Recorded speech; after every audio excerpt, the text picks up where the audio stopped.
Dans ce buisson et sous cet arbre que le corps sans vie a été placé. Le regretté nourrisson est né le 31 mai 2024 au centre de santé intégré de Dimimeko.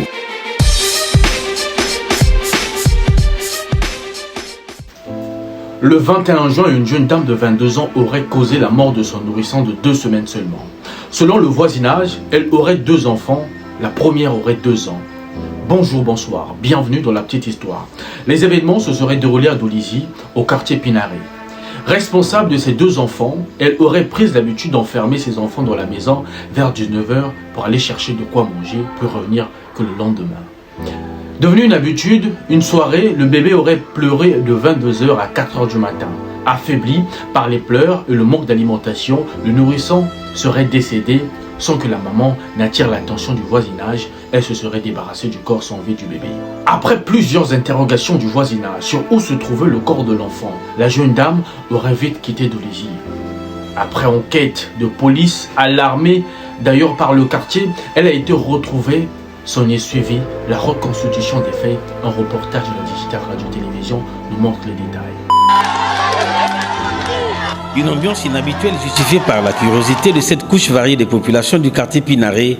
Nous sommes à Dolisie le vendredi 28 juin 2024, ici pour la reconstitution des faits liés à un présumé infanticide.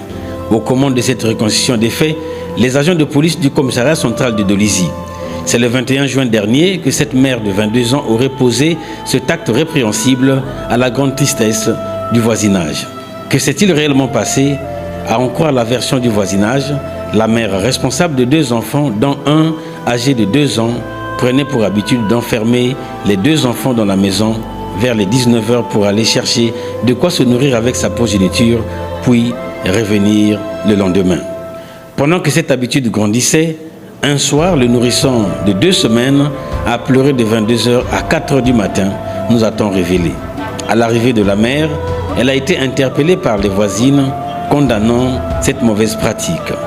Affaibli par les pleurs et le manque d'alimentation, le nourrisson serait décédé sans que la mère n'attire l'attention de son voisinage. Par 2 fois, les voisines lui demandaient où se trouvait l'enfant. La mère déclara qu'il était décédé et a refusé de montrer où elle avait placé le corps sans vie du nourrisson.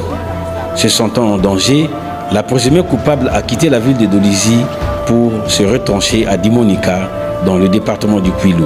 Aussitôt informée par le voisinage, la police du commissariat de Mboukou a transmis la fiche au commissariat central de Dolisie, lequel a saisi à son tour le commissariat de Mvouti qui a rapidement mis la main sur le présumé malfrat. De la reconstitution des faits, c'est dans ce buisson et sous cet arbre que le corps sans vie a été placé. Le regretté nourrisson est né le 31 mai 2024 au centre de santé intégré de Dimimeko. Le commandant de police Xavier Ikapi, chef de service de police judiciaire par intérim au commissariat central de Dolisie. Nous avons toujours dit à la population de Dolisie, toutefois de nous donner l'information au moment opportun. Parce que l'information c'est un denrée périssable. Quand vous gardez l'information, et voilà que nous perdons toutes les traces. Il y a le numéro 117 qui n'est pas payant. Même quand tu n'as pas de crédit, tu peux appeler. Voilà pourquoi nous demandons à la population de Dolisie en général et surtout aux autorités locales des blocs, des zones et des quartiers de pouvoir veiller sur leur population et nous donner l'information au moment opportun pour que nous également nous puissions agir à temps. L'auteur de cet infanticide sera transféré dans les jours à venir chez le procureur de la République. Messieurs, dames, que pensez-vous de cette histoire? Que devient finalement ce monde aujourd'hui? Une maman offrir ça à son propre enfant de quelques jours seulement. Quelle que soit la raison, c'est criminel. Dites-nous en commentaire ce que vous pensez de cette histoire. N'oubliez pas de vous abonner sur notre chaîne pour suivre nos prochaines histoires. À très bientôt.